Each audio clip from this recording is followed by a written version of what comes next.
Hey everybody, I'm really excited to share a new video where I'm gonna try to not run over my buddy Elon. I've brought a bunch of different things here. I'm gonna guess, based on my past experience, that my car will safely go around Elon. And then I'm gonna test to make sure it's not a fluke by putting this guy up.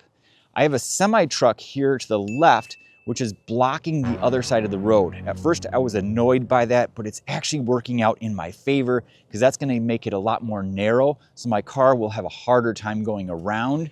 And then I also have two mats here that are gonna mimic a big pothole in the middle of the road. I don't know what's gonna happen with these, to be honest with you. Now, before we get started, I just wanna emphasize that full self-driving in its current state today is a level 2 safety system. What that means is the driver is in complete control of the vehicle.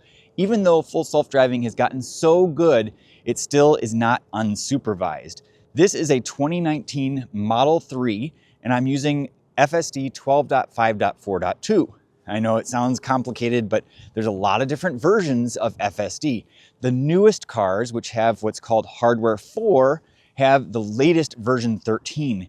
And that's a lot better than what I have. And this is already really, really good. So if this isn't gonna run over Elon, then version 13 definitely will not. But that's the question. Is it going to hit Elon? Let's find out. You can see here, a person is clearly being displayed on my screen. And if I creep forward here a little bit, let's see what happens. The path is showing it wants to go around him already. So up ahead, there's like a ghost, two ghost people. And I don't know where they're coming from, but we have two ghost people, imaginary humans in the background. So let's back up here. Wow, even from way back here, you can see him. That is amazing. I'm gonna go back even further. Let's see if we can go back far enough so that my car cannot see him. Okay, there. You cannot see him at all. So let's turn it on and I'm gonna speed up. Okay, it's engaged. Okay, we're going. So the car is speeding up 10. I'm gonna speed it up here. 33. I felt like 40 would have been too short of a distance to get up to.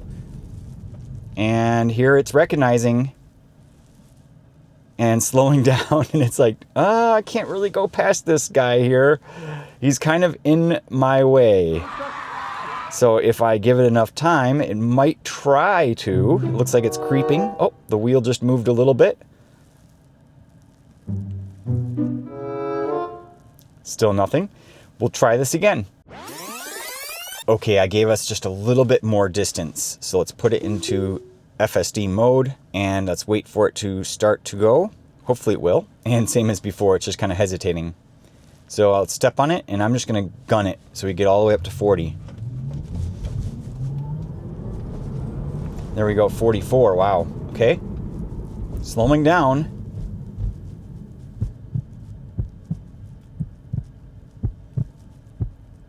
And really doesn't want to go past him.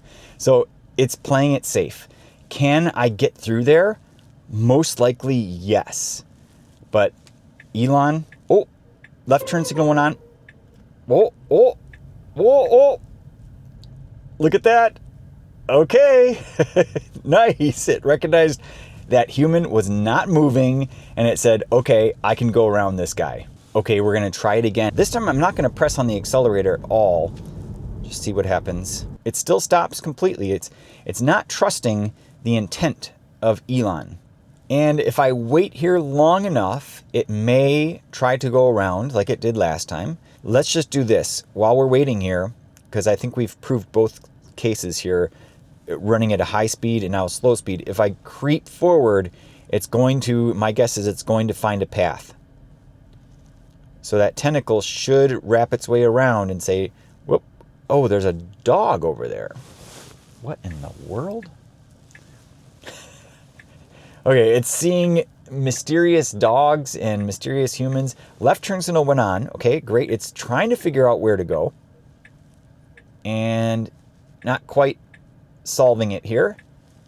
But you can see the wheel moving a little bit. Let's just step on it a little tiny bit, see what it does. There we go. It eventually figured it out. I don't know where that dog came from. There were some Canadian geese in this area earlier, so the geese are right up in there. Let's see if it will display them. They're moving a little bit. It should be able to see them.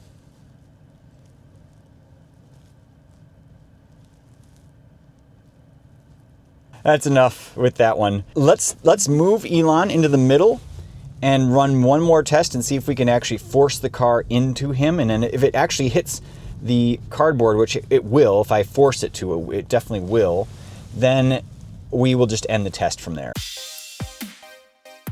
Elon is right in the middle of the road, and I'm gonna push it forward a little bit, give it some reference here to start off, and then let's turn it on. Should continue forward. Perfect. I'm gonna accelerate, get up to 40 again. There we go, 40. And trying to go left, but actually gave myself enough space on the right to clear Elon. Okay. Might have to adjust it just a little bit more to the right. Let's try that one last test.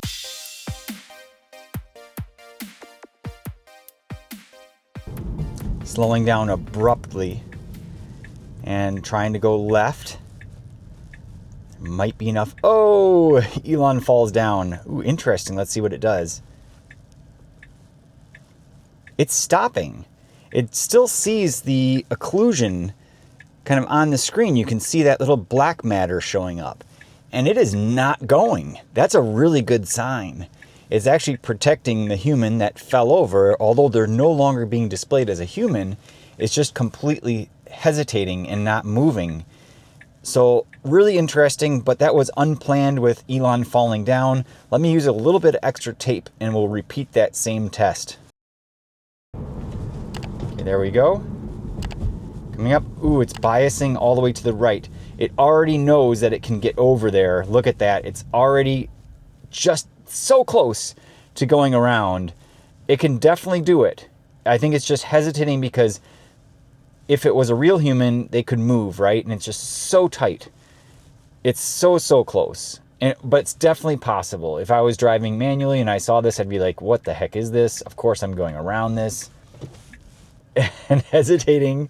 I feel like version 13 is a lot better at navigating narrow entries, but it's highly possible that it has some sort of intelligence built in around intent, and just the fact that it's potentially a human being is giving it extra pause. I'm going to put it into self-driving here kind of close to him and then accelerate and just see if I can get the human to turn red or any sort of like alarm message to show up on the screen. Okay, here we go.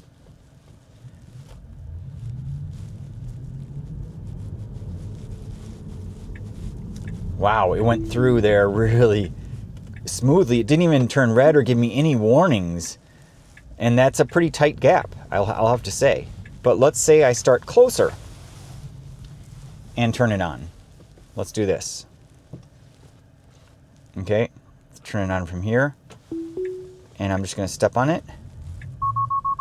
Okay, there it is. That's what I expected, and that jerked forward. The human turned red, which is what I expected, and it gave me the audible alert saying there's something in front of you. Now, if I creep forward, what's going to happen? Let's see.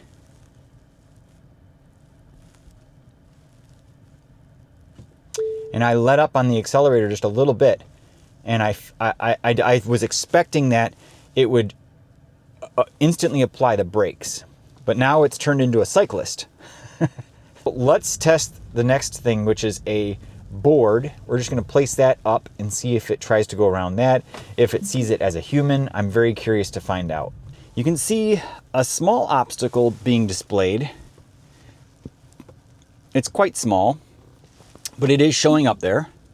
It's not as likely to stop, but very curious what you guys think. Is it going to stop or is it not? Even in reverse, you can see it being displayed there. All right, let's do a close-up and just see what we see. There's a little bit of an occlusion, so it is detecting something. It's not a human, so it's interesting to note that it's not as big of a safety issue. So I'm curious, will it actually go past this or not? Curious to hear your thoughts in the comments. You can see that object in front of my car showing up. It's just ever so slightly being displayed there. Let's turn it on. gonna accelerate forward. We're gonna emulate the same thing. We're just gonna go up to 40 miles per hour and then let go. See what happens here. It's trying to go to the right, now trying to go to the left. Steering wheel all over the place. This really jerky steering wheel behavior is a version 12 thing with AI 3 or hardware 3. It did make it through. Looks like it's almost not detecting it, and then whew, it went by awfully quickly, but it did pass it on the right that time. Fascinating. Okay, let's do the mats here and see if it detects those as potholes. All right, for this one, I don't have as much of an issue running these mats over. Let's just see if they show up. Nothing being displayed. Interestingly enough, my tripod with my camera though, on the left is showing up. Really cool, since that's so hard to see. And yeah, it's not seeing them at all. And you know, in fairness, that could be blacktop repair. You know, how would it know that that's a pothole? You know, that's really hard to estimate. And that's the challenge Tesla faces. Do you ignore potholes? Do you pay attention to them? How do you know if it's a pothole versus a blacktop repair, for example? The depth perception going down below the road is something I don't think the self-driving is looking at all. So I'm going to guess here that it's going to go straight over them. Let's try it out here. And yep, went right over them. It's very evident that there is an object in the road. And like I said, as a human driver, you pick up on that stuff very, very intuitively and quickly, and you're like, okay, whatever that is, I'm going around it. But self-driving doesn't seem to care, and I think that's the, you know, object recognition aspect of it. And trash bins used to show up on the screen, and now they're not showing up. That doesn't mean it doesn't see them anymore, but the point is the labeling. You know, how does it know what is important to pay attention to? And that's been mentioned multiple times where, you know, if you pay attention to everything, like why would you have to pay attention to the sky? The chances of something falling out of the sky are so close to zero that it makes no sense to use up processing power to process things from the sky. So it becomes an issue of, you know, what's the priority? How much importance should be placed on things in lieu of processing power? And we all know, especially with hardware 3, that processing power is a limitation. So maybe in the future when we're on AI, and someone on X was joking, you know, after AI 5, there's going to be AI 6 and then AI 7, AI 8, and it's going to go up. It's just like the iPhones. You know, we're on iPhone 16, I think now. It's just going to constantly be getting better and better and better. And eventually it's going to get so good that there's going to be enough processing power to look at the sky, for example. But right now it just doesn't make any sense to pay attention to the trees. And they're going to be adding little things here and there over time to the point where it becomes absolutely perfect. And the cost of the hardware will come down to the point where it's worth it to do that. But right now, it's that period of what's most important. So let's do this one last test here. Turn it on. I'm going to speed it up. Okay, and there it is, and it's going right over it. Oof. Okay, so I mean, that's not going to hurt my tires or anything, but it may hurt those mats. I think my wife still wants those mats. All right. In conclusion, I think it's safe to say that full self-driving is extremely safe around pedestrians and obstacles. And this is version 12. If version 12 can avoid Elon, then I'm 100% certain that version 13 can avoid him even better. I'm really looking forward to getting version 13, probably when I have an AI 5 vehicle coming up. But until then, I'll be documenting a whole bunch of interesting things, including a comparison of version 12 versus version 13 coming up on December 30th, and then a lot more obstacle detection and various tests with oddities like edge cases and stuff like that. So definitely stay tuned. I'll be making my videos as interesting as possible for all of you. So thank you so much for your loyal support. If you enjoy my content, please consider subscribing. I also have a Patreon down below. Thanks for watching. Have a great one.